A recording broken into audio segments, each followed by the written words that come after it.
So my name is Ranbir Sangera. I've been a strength coach and nutrition coach since 2012. In what was formerly, it's really blurry, but formerly San Jose Barbell, which is the gym that I opened with my friend and business partner back in 2013. Now Hyper Strength and Conditioning. Shout out Austin and his team. But yeah, my whole if I could sum it up is I was obsessed with being jacked and as lean as possible, and struggled, and all the ways that I was trying to do it didn't work and were very like not enjoyable. And I figured out how to do it in an enjoyable and peaceful way. So which is better. So that's kind of what we've been doing. Same as what all the stuff you talk about. That's what we've been doing. Just trying to share the good news. Well, you're sharing the good news of the burrito diet. Yeah. What the heck is a burrito diet, bro?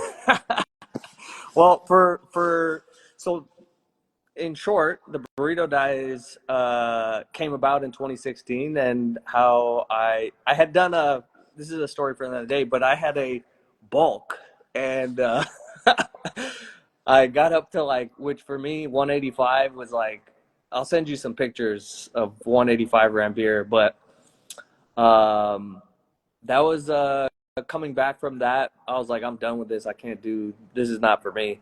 And so that year I lost 35 pounds eating like 3 or 4 burritos a day. And basically it was like the perfect delivery mechanism for showing people that, hey, if you eat the right amount of calories, you can eat your favorite foods. And here's the burrito diet, which is the most delicious. To me, Mexican food is the most delicious food, which is why I married a Mexican woman. But it's a great tool to learn all the principles of how to do this enjoyably and peacefully. And it's just like, that's the burrito diet. And I've had people since 2016 lose like insane amounts of weight and keep it off because they learned the principles using the burritos. So the burrito is our greatest teacher. So in terms of fat loss, so that's what the burrito diet is. And I've been using it ever since to kind of get people to see like what is possible. Yes, it really is amazing. I love that you do it. It's catchy. It grabs people's attention.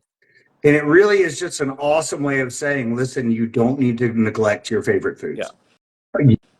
You don't need to give up everything. I just congratulated a client for eating chocolate last night. And another one posted recently. It was so great. She's like, I've just been craving this Reuben. I was like, well, tell me about this Reuben, because I love Reubens and I want to know. Who doesn't? And she's like, I don't understand. And I was like, I want to know about this Reuben and the shop, because I go to Ohio every year and you're in Ohio and I go to the town you're in and I want to know.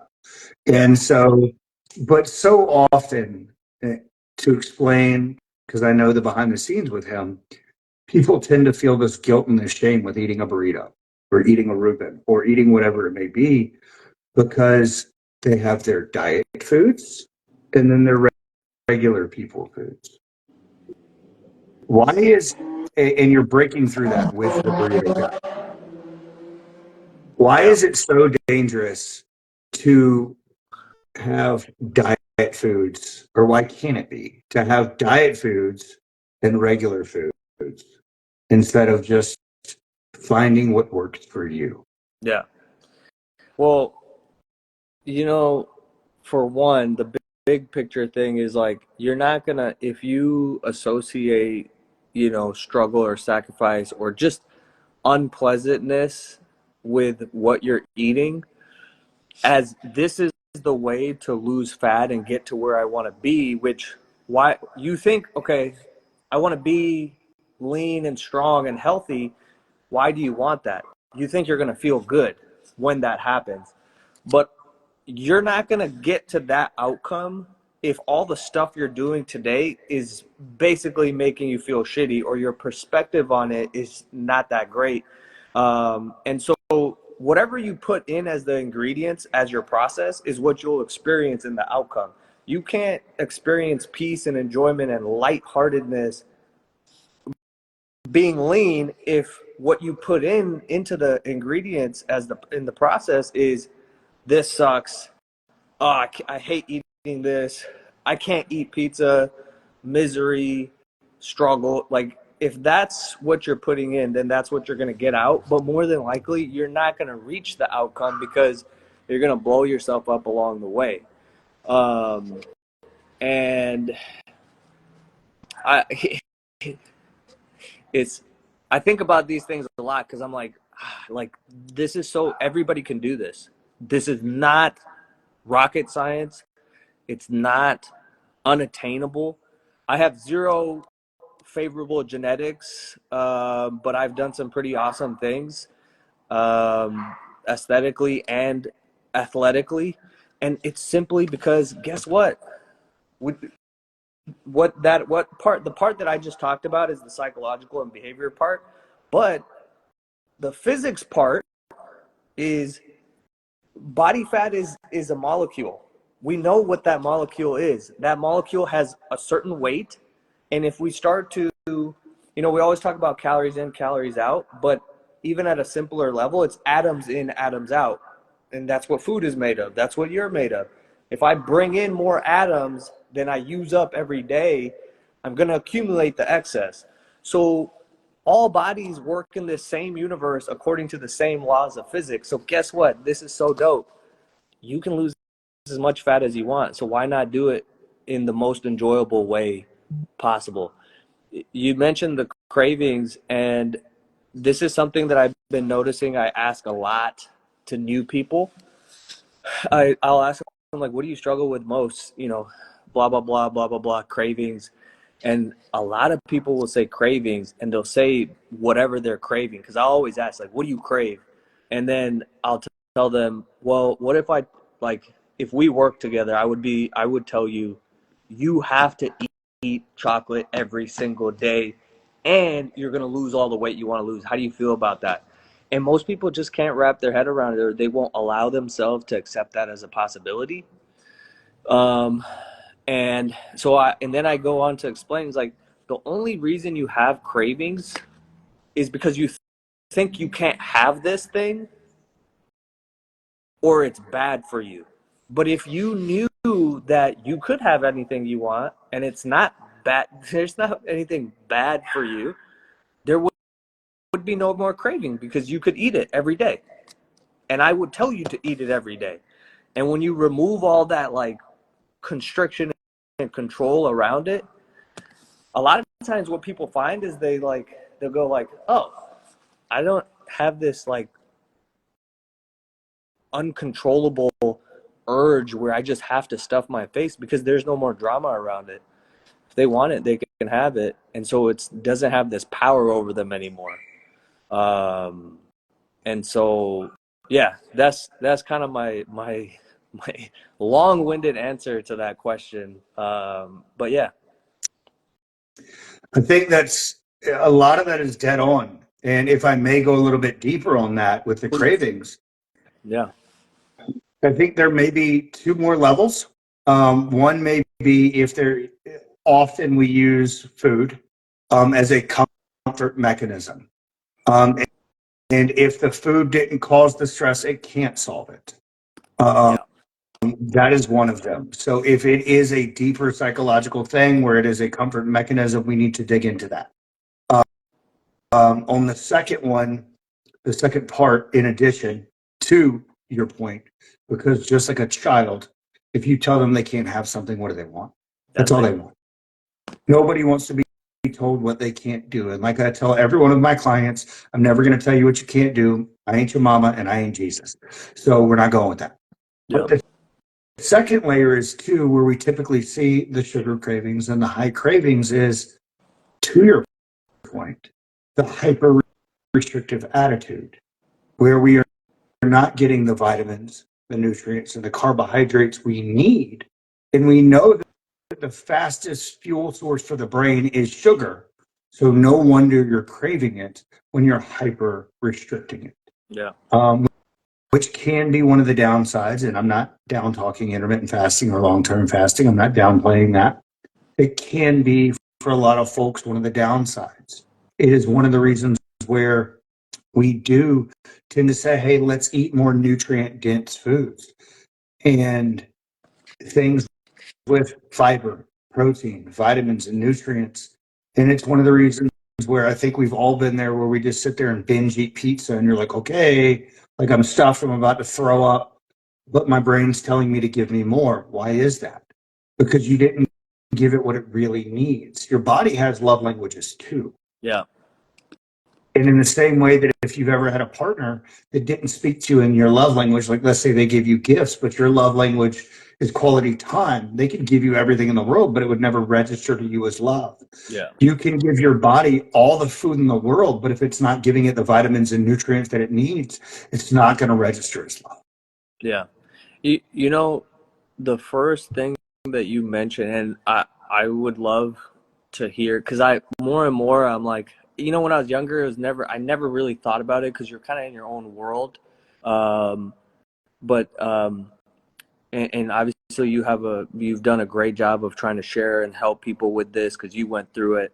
I'm talking about the, you know, alcohol and whatnot, but because you said a lot of times the food is used as comfort, and I think about this a lot because I'm like, I try to have as much compassion as empathy for this person so that I can actually help them experience what an amazing feeling it is to get lean and strong. So I sit there and I go like, why do I have comfort things? And it's like, well, I'm trying to distract myself from XYZ. And if I can fixate on this thing that makes me feel good temporarily while I'm feeling good, I'm no longer thinking about the issue or the problem. So if I'm like as sober minded as I can, pun intended, as emotionally sober as I can be, and I think about that, that's what comes to mind. So, you know, I would love to hear about that from your perspective because like I never dealt with that growing up personally because I was just so obsessed. Like it just wasn't in my field of vision, right? Um, and I would love to, because and now I see it and I get more in depth with people and I learn about their lives and what they go through. And you know, I'm like like just like you, I'm just trying to get better at like how can I help these people learn and grow beyond that, especially since you've done that so successfully, you know? 100%. I'd love to touch on it. First, I want to answer Tom's question. He said, can that be a form of addiction? I would tend to qualify that more as a form of coping. Yeah. And far too often, in my opinion, we label a coping mechanism as an addiction. Yeah. And typically speaking, we're looking at, let's use the sugar or whatever it may be, whatever we're using to cope as the addiction when it's actually a symptom of a source. And so we need to get after that source to answer. Hopefully that answers it, Tom. We can go into that, later, or more in depth privately or a whole nother live. But we look at where a lot of these coping mechanisms and things start. Well, let's go back to the childhood to be so cliche. When a child does well in school, what do we do? How do we reward them in our society? You did so great. Here's ice cream. When they get a shot, or let's say one of the parents is maybe a little physical, something like that, what do we do to comfort them? We give them the ice cream. Yeah. So now our reward system and our comfort system are exactly the same. Yeah. So as we grow, what do we see as the most common forms of that? Food, alcohol, shopping, or sex. Yeah. And the thing is, we understand that at some point these things served us. The question begs, does this serve the person I want to become? And that's where we need to be very clear and very intentional, in my opinion, with whom we want to become.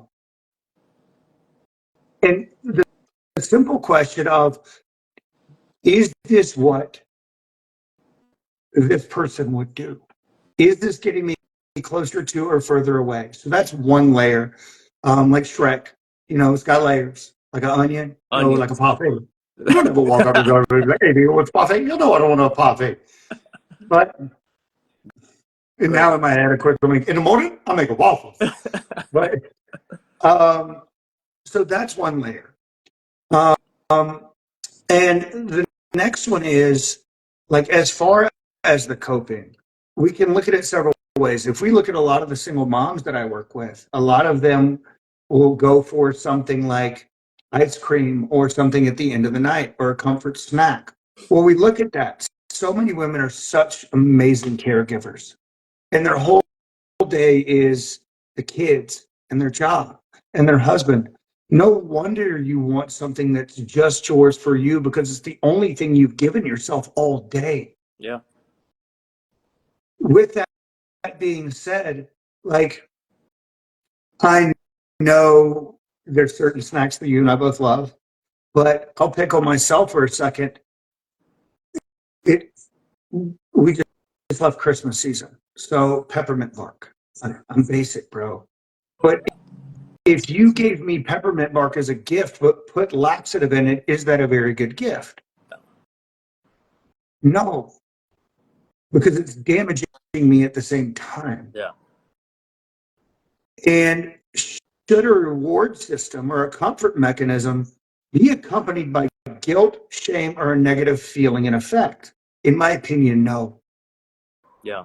So then we say, is this actually serving me? Is this the reward that I deserve? If you can answer that yes with no guilt or shame or anything, go for it, in my opinion. If it's accompanied by guilt, shame, negative feelings, an upset tummy, or you can't sleep from acid reflux, probably wouldn't do it. Yeah. Let's find something new together. Yeah. Yeah. And I think this is why, again, the value of having a corner man or coach, because it's very difficult to see your own blind spots and have, like, clear observation of yourself. And sometimes, and that's why, I'm like, when I want to get really lean or I want to make progress in a certain area, I don't want to go at it alone, because I know I'm biased. I know I can justify things to myself. I justify things to myself all the time, but since I know that, if something is important to me, I'll be like, I've messaged you and I'm like, hey bro, I'm struggling with this and whatever. But I'll reach out to somebody and get another pair of eyes on it that I trust, that is knowledgeable, that is experienced. Because you don't want just experience, or you don't just want opinions and guidance from anybody, because not as a judgment, but like, not everybody is skilled as you. I'm not going to go to the local baker and ask him how to build my house. I'm going to go to the guy who's built 50 houses, right?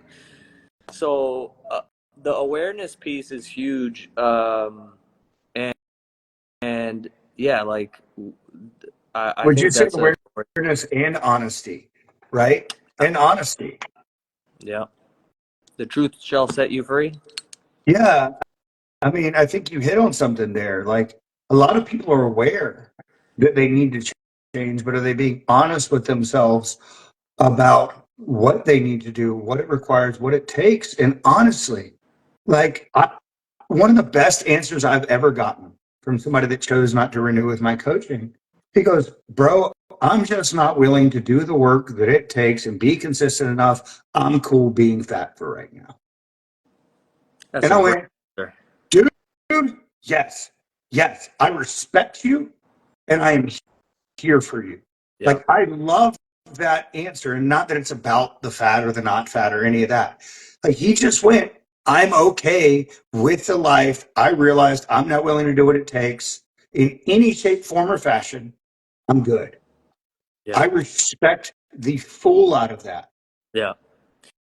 That's so huge. I don't know who says it. I want to say Hippocrates, but it's like before you heal someone, ask them, are they willing to give up what made them sick? Um, and I remember asking that same question to somebody. They were DMing me. This was a few years back, and I was like, "Are you willing to give up the things that got you to where you're at?" One word answer: no. And I just sent. I sometimes you don't need to say a lot. I just sent a heart. That was it. But that was a huge moment. Like we might think that's negative or that's counterproductive, but to me, I'm like, oh, like shit. This person, this was progress, and this was great. This was wonderful. This was beautiful. And as a side note, you don't need to be you don't need to be shredded. You don't need to have a six pack. You don't need to be lean. I always tell people, I'm like, you don't need to lose fat. There's no need.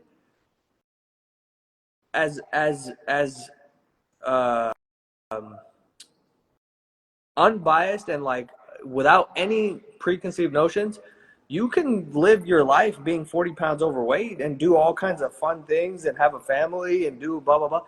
Though, if your desire is to be leaner, what will it give you? It will increase your ability to engage with life on your terms. That's it. And if you're fine with how you're engaging with life, that's fine. So I think getting to that point is so great. And also I really like that whole idea because in our world, the fitness and nutrition world, and then to you know as an extension, the medical world, they do this dramatic emotional thing of like, oh, the people are like this, they should be doing this, and that just makes people feel worse. Like they should be doing this. They need to be. If you allow people to understand that they're fine, like fine as in you're not a bad person if you have some fat on your body, and you got some health problems. If you want to do something about it, here's the things you can do. Not like, oh, well, you're gonna die if you do this, blah blah blah blah. Like to me, that's just like that's why I called the last program that I started a few weeks ago. It's called the Peaceful Abs Project. Like my biggest thing that I want to deliver or help somebody with is experiencing and sharing peace and enjoyment. Not, oh, we got you ripped, but now you're frantic and chaotic and like bugging the shit out of everybody around you because you know you're just like too. It's like just too dramatic. Like peace, yeah. So yeah, man. I like that. And it's so true. And if somebody says, I need to lose fat, I need to lose weight, I'm going to ask them why. Well, I'm overweight. Okay, why does that matter to you? Well, because I want to be healthy. Why? And what does healthy mean to you? And there's so many whys, and we need to get down there. And if they do it just because they think they're supposed to, that's not going to stick, and that's not enough. Yeah, supposed to is no good. Nobody ever did anything because they were supposed to, or it didn't work. I mean, I did, but there was fear of like getting, hit with a belt. But that was way different, Well, you and know. and to that point, what ends up coming out of that because you know I did a lot of things that I was supposed to out of fear as well, and I can look back and I'd be like, oh, that's why I procrastinate and avoid and lied about this and lied about that because I'm afraid of XYZ that happened when I was a little kid. But yeah, like suppose that's why I make it such a big point of telling people that I work with, like, there's no supposed to, there's no need to, there's no should have. Like these words are very important because they give us a window into your subconscious and what you truly think about yourself and how things are. Come Um, on, come on, so good. It's so good, and those go straight into the word choices of well, I can't have that donut. Sure, you can. Or versus, I choose not to have that donut. Ooh, now we just took control. Yeah. Well, why is that important? Well, because a lot of people that are like feel unhealthy or feel overweight, they feel out of control. Well, when somebody, your coach, you can't have these foods, you're still not in control. You gave your control up again.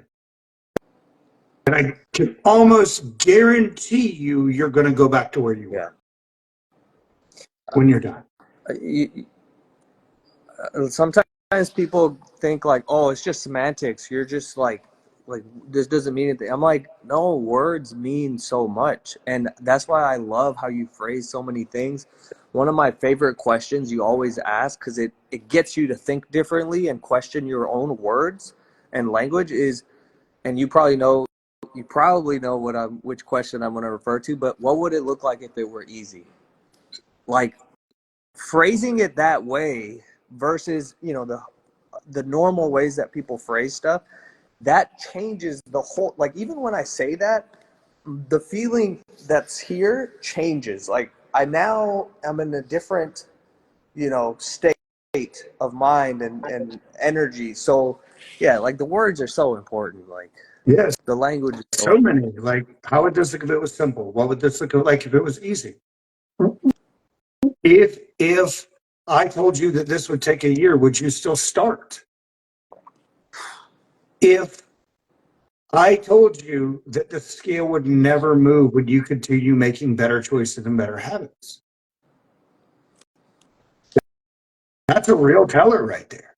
Well, yeah, because I feel better and I have less stress and I have more energy and I'm sleeping better. Okay, let's keep going. yeah. Like, see that shift? Doesn't that just feel better? Yeah, even as you're talking and you saying it in these ways, like anybody listening or watching, you're gonna experience the same kind of like changes like in your body. And as you say that, that's what I feel. I'm like, oh, that feels different than. That's why I can't stand watching most fitness content because it's just like it doesn't make me feel good. Even if the gist or the context or the content of the message is correct, how it's delivered, I'm like, I can't watch this. Like, and I can only imagine what it does to the people watching it. And I've heard from people like and I hear them talk about stuff, and I'm like, oh, you've been listening to X, Y, and Z. I can tell, but it's not helping you. Maybe you should try a different approach, something that's a little bit smoother. Like you can get to Los Angeles from San Francisco in a variety of different ways. You can ride in a car with no shocks. You can walk. You can, take an airplane. Some rides are smoother than others. Like in our journey to where we're trying to get to in our life, I want to take a smooth ride, and and so it's these types of small things that kind of determine whether the ride's going to be smooth or not. I love that so much. Like, I just feel at peace hearing that. I love that analogy. You know how much I love analogies, and I love that one truly. I love that one truly, very much so. Man, honestly, I kind of want to end there. We're just gonna let's make this regular again. Yeah. Um, but I want to end there because that was just so good, bro. Where can people find you? Ranbir.Sangera on Instagram. And then I'm all over the place on the internet. I got a bunch of YouTube articles, blah, blah, blah. Just Ranbir Sangera. If you search the Burrito Diet, you probably find me. So, yeah. And again, anybody watching this, remember to like, comment, share it, follow him. He's a great human being. If you message him, he will get back to you, just like I will.